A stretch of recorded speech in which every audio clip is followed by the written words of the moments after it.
आप सभी को प्रभु यीशु के नाम में जय मसीह की। हम स्वागत करते हैं आपका प्रतिदिन के वचन में।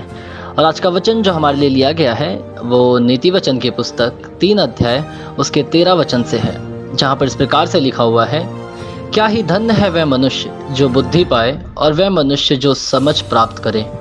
हालेलुया। मेरे प्रियो, सुलेमान का ये नीति वचन आपसे और मुझसे परमेश्वर का वचन इस प्रकार से कहता है कि वह मनुष्य धन्य है जो बुद्धि को पाए और समझ प्राप्त करे। हालेलुया। मेरे प्रिय, जिस प्रकार से हमने कल भी बुद्धि और समझ के बारे में बात किया था, वैसे आज का वचन भी परमेश्वर आपसे और मुझसे बुद्धि और समझ के बारे में बात करता है। मेरे प्रियो, मैं नहीं जानता ये वचन किसके लिए है, पर मैं इतना जानता हूँ मेरे प्रियो, अगर आप इस वचन को सुन रहे हैं तो ये वचन आपके लिए है।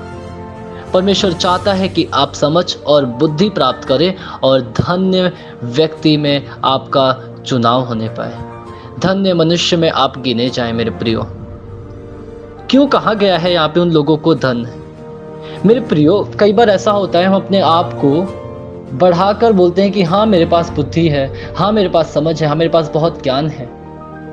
लेकिन जो सच में बुद्धिमान होता है, जो सच में ज्ञानी होता है, वो हर समय और ज़्यादा बुद्धि और ज्ञान को पाने की लालसा करता रहता है। मेरे प्रियो, इसलिए परमेश्वर का वचन कहता है कि जो बुद्धि पाए और समझ प्राप्त करे वह धन्य है।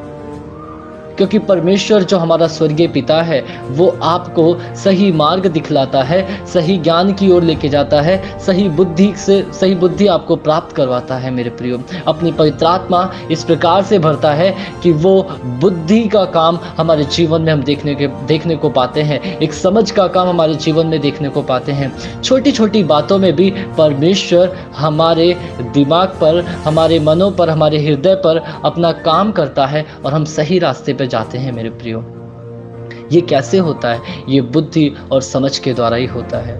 मेरे प्रियो, आप इस बात की कल्पना करें, अगर हम बिना समझ बिना बुद्धि के हों तो हमारा जीवन किस प्रकार से चलेगा, कैसा व्यर्थ हमारा जीवन होगा। मेरे प्रियो, इसलिए परमेश्वर का वचन ये कहता है और परमेश्वर चाहता है कि आपका जीवन व्यर्थ ना जाए, इसलिए आपको बुद्धि और समझ और ज्ञान से भरता है ताकि आप बाकी लोगों में सर्वश्रेष्ठ गिने जाएं। मेरे प्रियो, क्योंकि वह आपका स्वर्गीय पिता है और वो चाहता है कि उसके जो संतान है, उसके बेटे वो बढ़ने पाए। हालेलुया। तो क्यों ना मेरे प्रियो, हम अपने आप को उसके हाथों में समर्पण करें और लालसा रखें हमेशा कि हमें बुद्धि से भर, हमें ज्ञान से भर, हमें अपनी आत्मिक आत्मा से भर, हमें अपने आत्मिक सामर्थ्य से भर। क्यों ना हम परमेश्वर से लालसा रखें। आइए हम प्रार्थना करें। धन्यवाद प्रभु यीशु, धन्यवाद करते सुंदर समय के लिए प्रभु जो आपने हमारे जीवन में दिया। तो राजाओं का राजा, प्रभु का प्रभु, सर्वशक्तिमान परमेश्वर है पिता प्रभु यीशु। हे स्वर्गीय पिता, मैं तुझसे मांगता हूँ प्रभु, जो लोग इस वचन को सुनते हैं, पढ़ते, मनन करते हैं, उन्हें धन्य बना दे, उन्हें धन्य मनुष्य में गिन पिता प्रभु, और उन्हें अपनी बुद्धि अपनी समझ से भर पिता प्रभु यीशु। धन्यवाद करते, मेरी इच्छा नहीं पर तो आपकी इच्छा पूरी हो पिता। उद्धार करता प्रभु यीशु के नाम से मांगता हूँ, आमीन। हालेलुया। आप सभी को प्रभु यीशु के नाम में जय मसीह की। आपका दिन शुभ हो।